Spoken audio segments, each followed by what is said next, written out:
Je m'appelle Janine Fontaine et avant de vous raconter quoi que ce soit, je dois vous avouer une chose. Pendant longtemps, j'ai eu dans mon armoire à pharmacie une petite bouteille brune que je n'utilisais que pour désinfecter les genoux écorchés de mes petits-enfants. Rien de plus. Elle prenait la poussière entre le sirop contre la toux et les pansements, coincés tout au fond, et je ne pensais jamais à elle autrement qu'en cas de bobo. Et puis un jour, en rangeant les affaires de ma propre grand-mère après son départ, j'ai retrouvé un vieux cahier de cuisine tout écorné, avec des taches de café sur presque chaque page et une écriture penchée que je reconnaîtrais entre mille, où elle notait ses trucs, ses recettes, ses habitudes de maison. Et cette même petite bouteille brune revenait, page après page, pour des choses que je n'aurais jamais imaginées. Le carrelage de la salle de bain, les rideaux de douche, le frigo, même le linge. Ce cahier m'a appris plus sur l'entretien d'une maison en un seul après-midi, assise par terre au milieu de ses affaires, que 30 ans de magazines féminins ne me l'avaient jamais appris. L'eau oxygénée, celle à 3% que vous trouvez en pharmacie ou en supermarché pour presque rien, n'est pas seulement un antiseptique de secours qu'on sort en cas de bobo sur un genou. C'est de l'eau avec un atome d'oxygène en plus, attaché de façon fragile, presque timide, prêt à se détacher à la première occasion. Et cet atome supplémentaire, quand il se détache au contact d'une surface ou d'un tissu, fait exactement ce que les produits chers promettent de faire sans les vapeurs, sans les résidus collants et sans vous coûter un salaire de ménagère. Ma grand-mère ne connaissait pas le mot oxydation et elle s'en fichait bien. Elle disait simplement que la bouteille brune faisait mousser la saleté jusqu'à ce qu'elle s'en aille et que ce petit crépitement qu'on entend en versant le produit sur une tâche, c'était le signe que le travail se faisait tout seul, sans qu'on ait besoin de frotter jusqu'à s'épuiser. Aujourd'hui, je vais vous transmettre 9 astuces qu'elle m'a laissées dans ce cahier, 9 façons d'utiliser l'eau oxygénée dans toute la maison, de la cuisine à la salle de bain, du linge jusqu'au réfrigérateur. Ce sont des astuces qu'on a oubliées avec le temps, remplacées par des bombes aérosols et des lingettes parfumées qui coûtent une fortune et qui finissent, elles aussi, à la poubelle après un seul usage, laissant derrière elles plus de déchets que de propreté. Si ce genre de mémoire familiale vous parle, si vous aussi vous avez une grand-mère dont les gestes vous manquent, faites-moi plaisir, abonnez-vous à la chaîne maintenant, avant même que je commence. Comme ça, vous ne perdrez aucune des prochaines vidéos où je partage avec vous ce que mamie m'a transmis, une astuce à la fois, un souvenir à la fois. La première astuce concerne le plan de travail de la cuisine. C'est là que tout commence et c'est là que ma grand-mère insistait le plus, parce que c'est là que la nourriture touche la surface avant de finir dans notre assiette et que la moindre négligence peut se payer cher. Mélanger une dose d'eau oxygénée à 3% avec une dose d'eau dans un vaporisateur, rien de plus compliqué qu'un dosage à l'œil. Vaporiser sur le plan de travail après avoir préparé la viande ou le poisson. Laissez agir 2 minutes, le temps de ranger vos ustensiles et de rincer votre planche, puis essuyez avec un chiffon propre. L'oxygène actif désorganise les bactéries sans laisser cette odeur de javel qui reste collée aux mains pendant des heures et qui franchement gâche l'appétit avant même de passer à table. Ma grand-mère disait que sa cuisine sentait le propre, pas le produit. Il y a une différence qu'on sent dès qu'on entre dans la pièce, et une fois qu'on l'a comprise, on ne revient plus jamais en arrière vers les sprays chimiques du commerce et leurs étiquettes pleines d'avertissements.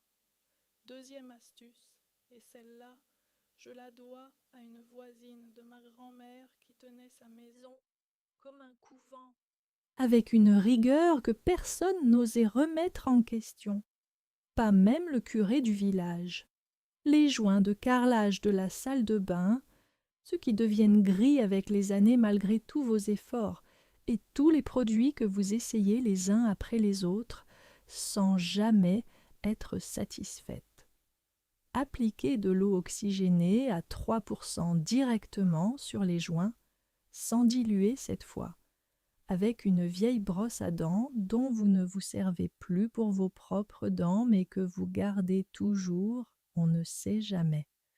Laissez agir 10 à 15 minutes le temps de préparer le café ou de passer un coup de fil, puis frottez et rincez à l'eau claire.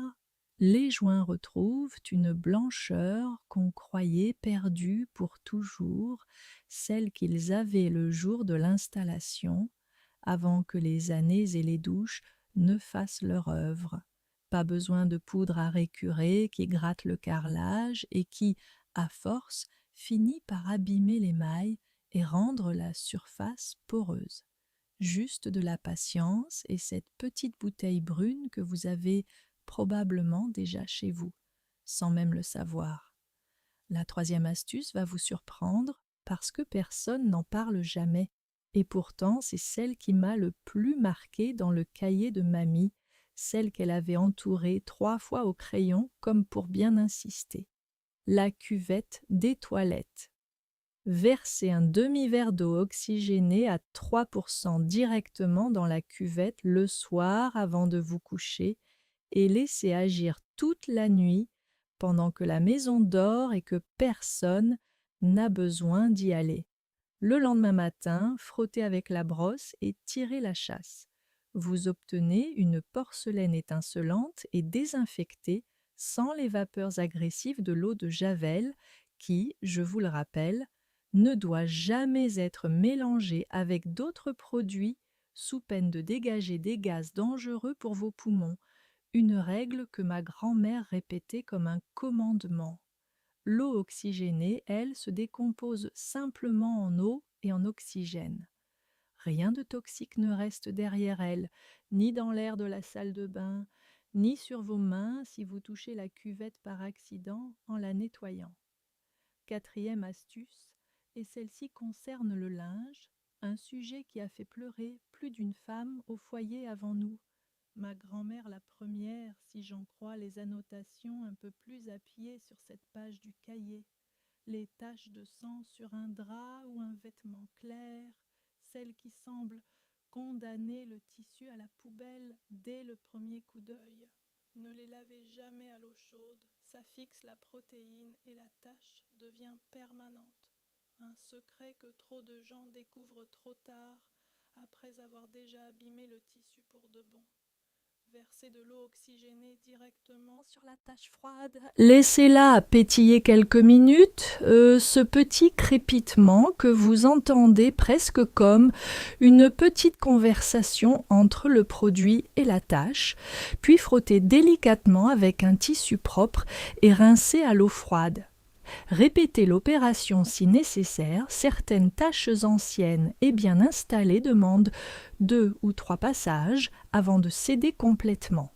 Cette astuce à elle seule aurait sauvé 3 de mes chemisiers préférés, si je l'avais connue plus tôt dans ma vie, avant de les abandonner au fond d'un tiroir par dépit. Testez toujours sur un coin caché avant d'appliquer sur toute la tache. Certains tissus colorés ou synthétiques réagissent différemment et il vaut mieux le savoir avant plutôt qu'après, quand il est trop tard pour revenir en arrière. La 5e astuce, c'est celle des éponges de cuisine. Ces petites choses qu'on utilise sans jamais penser qu'elles abritent plus de bactéries que la cuvette des toilettes elle-même. C'est prouvé par des études sérieuses et ça m'a fait réfléchir la première fois que je l'ai lu. Moi qui gardais parfois la même éponge des semaines entières. Trempez votre éponge dans un mélange d'eau oxygénée à 3% pendant 15 minutes, 1 ou 2 fois par semaine, un rituel simple à caler entre 2 tâches, presque sans y penser. Essorez et laissez sécher à l'air libre, jamais dans un coin humide de l'évier où les bactéries reviennent aussitôt et où elles se multiplient tranquillement pendant la nuit. Vous prolongez sa durée de vie et vous évitez de transférer des germes sur chaque assiette que vous lavez, chaque verre que vous rincez, chaque plan de travail que vous essuyez. Faites la même chose avec vos planches à découper en bois, celles qui gardent l'odeur de l'oignon et de l'ail longtemps après le repas, presque comme un souvenir tenace qui refuse de partir. Vaporisez généreusement, laissez reposer 10 minutes, rincez à l'eau chaude et séchez debout contre le mur, jamais à plat sur le plan de travail où l'humidité stagne en dessous. Maintenant, si vous êtes encore avec moi, c'est que ces vieilles astuces vous parlent autant qu'à moi, et j'en suis vraiment touchée, plus que vous ne l'imaginez. Alors, avant la 6e, je vous demande encore une fois de vous abonner si ce n'est pas déjà fait et de laisser un petit commentaire pour me dire d'où vous me regardez et quelle astuce de votre propre grand-mère vous a le plus marqué dans votre vie, celle que vous n'avez jamais oubliée. J'aime beaucoup vous lire et je prends le temps de répondre à chacun d'entre vous, même si ça me prend parfois toute une soirée, une tasse de thé à la main. 6e astuce, les vitres et les miroirs, ce cauchemar des traces qu'on n'arrive jamais complètement à effacer, quel que soit le produit essayé. Ma grand-mère n'avait pas de produit spécial pour ça. Elle avait sa bouteille brune et du papier journal, rien d'autre. Et pourtant ses fenêtres brillaient plus que celles de n'importe quelle voisine. Mélangez à parts égales de l'eau oxygénée à 3% et de l'eau dans un vaporisateur, vaporisez sur la vitre et essuyez avec un chiffon en microfibre ou, comme le faisait mamie, avec du papier journal froissé qui absorbe sans laisser de peluche derrière lui. Le résultat est saisissant. Aucune trace, aucun film gras, et le verre s'évapore sans laisser de résidus collants, contrairement à beaucoup de produits vendus aujourd'hui qui laissent pendre une pellicule bleutée si on ne rince pas suffisamment ou si on repasse trop vite le chiffon. J'ai testé cette astuce sur les vitres de ma véranda, celles qui prennent la pluie et la poussière toute l'année sans répit, et le résultat m'a franchement bluffé, au point que j'ai recommencé la semaine suivante juste pour vérifier que ce n'était pas un coup de chance. 7e astuce, et celle-là concerne une odeur que tout le monde connaît un jour ou l'autre, celle du réfrigérateur qui commence à sentir un peu tout et n'importe quoi, malgré le nettoyage régulier et les bonnes intentions du dimanche matin. Imbibez un coton ou un chiffon d'eau oxygénée à 3% et essuyez l'intérieur du frigo, les étagères, les bacs à légumes, en insistant sur les coins et les rainures où les miettes s'accumulent sans qu'on les voie vraiment. L'oxygène actif décompose les molécules responsables des mauvaises odeurs au lieu de simplement les masquer, comme le fait le bicarbonate qui absorbe, sans vraiment neutraliser le problème à sa source. Rincez ensuite avec un chiffon humide avant de replacer vos aliments pour éviter tout contact direct entre le produit et vos denrées. Une précaution simple, mais qu'on oublie facilement dans la précipitation. Vous pouvez faire exactement la même chose pour la poubelle de cuisine, qui accumule bactéries et odeurs, sans qu'on y pense vraiment, jusqu'au jour où on ouvre le couvercle et qu'on regrette immédiatement d'avoir attendu si longtemps. La 8e astuce touche les appareils qu'on nettoie rarement parce qu'on suppose, à tort, qu'ils se nettoient tout seuls en faisant simplement leur travail habituel. La machine à laver et le lave-vaisselle, ces deux complices un peu silencieux de notre quotidien qu'on remercie rarement à leur juste valeur. Versez 2 tasses d'eau oxygénée à 3% directement dans le tambour de votre machine à laver, sans linge à l'intérieur, et lancez un cycle à chaud, à vide, comme une révision complète que la machine mérite bien de temps en temps.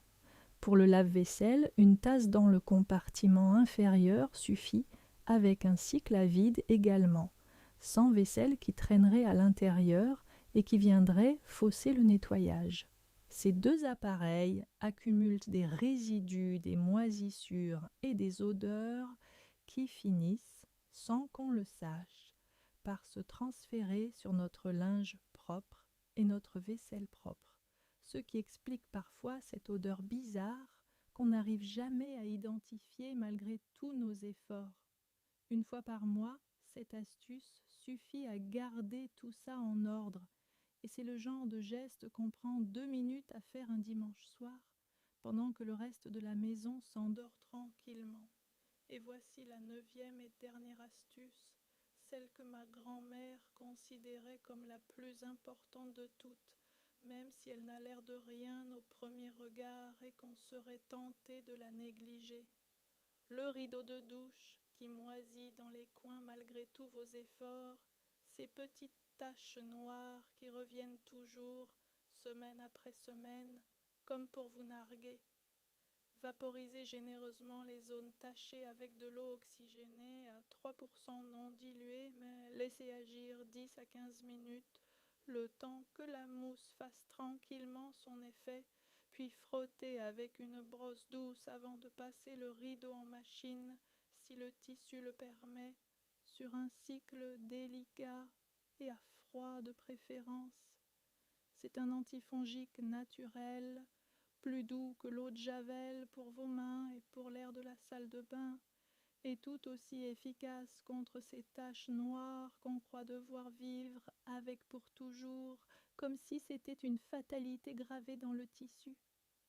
Avant de terminer, je veux vous dire une chose importante, parce qu'une bonne grand-mère ne vous donne jamais un outil sans vous expliquer aussi ses limites, sans quoi ce n'est plus de la sagesse, mais de l'imprudence.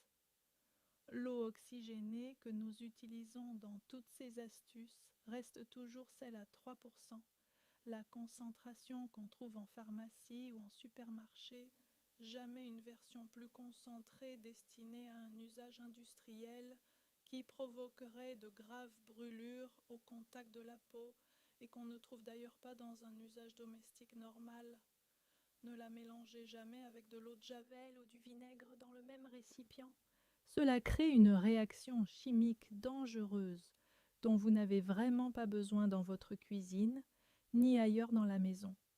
Testez toujours sur un petit coin caché avant d'appliquer sur un tissu coloré ou une surface délicate. Ça ne prend qu'1 minute et ça évite bien des regrets et des taches encore pires que celles qu'on essayait d'enlever.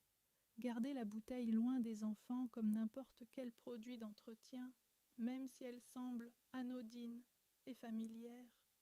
Avec ces précautions simples, cette petite bouteille brune peut remplacer la moitié de votre placard de produits ménagers et votre porte-monnaie vous dira merci à la fin du mois, tout comme votre maison respirera un air plus sain.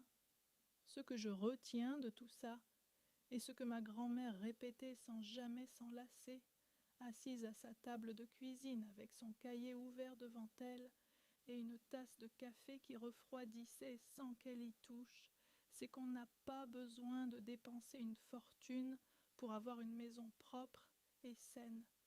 On a besoin de connaître les bons gestes, ceux qu'on transmettait autrefois de mère en fille, de grand-mère en petite fille, avant que les publicités ne nous fassent croire qu'il fallait un produit différent pour chaque tâche, chaque pièce, chaque odeur, chaque petit problème du quotidien qu'on pourrait pourtant régler avec ce qu'on a déjà sous la main. 9 astuces, une seule petite bouteille brune et toute une maison qui respire à nouveau, du sol au plafond, de la cuisine à la salle de bain, comme au temps où nos grands-mères tenaient leur foyer sans jamais avoir besoin d'un placard entier de produits différents. Dites-moi dans les commentaires laquelle de ces 9 astuces vous allez essayer en premier. Et si votre propre grand-mère avait elle aussi sa fameuse bouteille brune cachée quelque part dans l'armoire à pharmacie ou sous l'évier. Si cette vidéo vous a plu et si elle vous a rappelé des souvenirs, abonnez-vous à la chaîne et activez la petite cloche pour ne rater aucun des prochains souvenirs que je partagerai avec vous, semaine après semaine, un cahier à la fois. Prenez soin de votre maison comme on prenait soin de nous autrefois, avec patience, avec tendresse et avec ce qu'on avait sous la main. À très bientôt.